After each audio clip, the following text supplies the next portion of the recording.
Hello दोस्तों, अपने YouTube channel में आप सबको बहुत बहुत स्वागत करती हूँ। तो आज मैं सुनाने जा रही हूँ तीज गीत। कमेंट में ज़रूर बताइएगा गीत कैसा लगा। अच्छा लगे तो लाइक सब्सक्राइब ज़रूर कीजिएगा और ज़्यादा से ज़्यादा शेयर कीजिएगा। भूखल बानी सानी तीज के बरतिया जय दसामी जी हमके गंगाया स्नानवा जय दसामी जी हमके गंगाया स्नानवा जय दसामी जी भूखल बानी सानी तीज के बरतिया जय दसामी जी हमके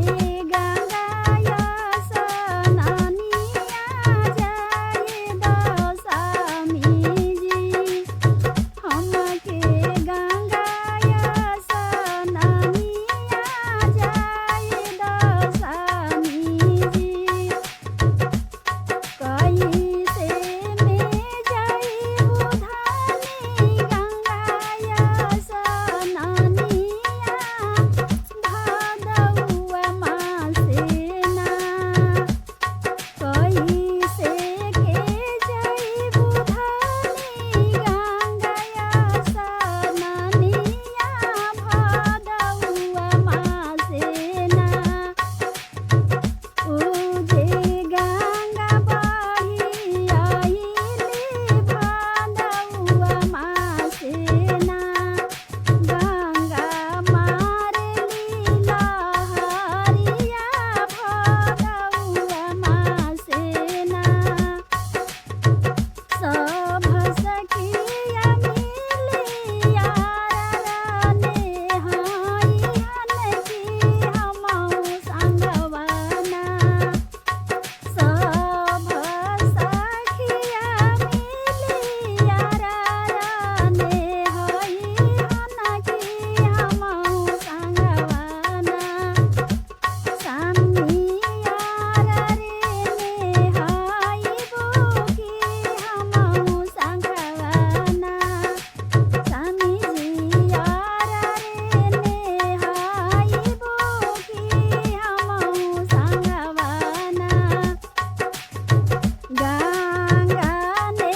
हाय हम भोला के पूजा करबो आशीषवा मंगबो ना गंगा ने हाय हम भोला के पूजन करबो आशीषवा मंगबो ना जुग जुग रहिए हवा तवाया सीसवा मंगबो ना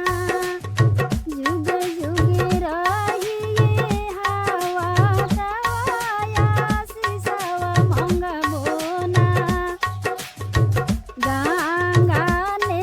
हाय हम गौरी के पूजन करबो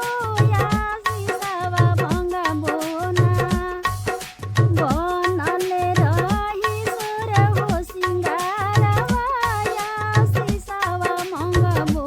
ना बनल रही सुर हो सिंगारवा आशीषवा मंगबो ना गंगा ने हाय हम गौरी के पूजन करबो आशीषवा मंगबो ना बनल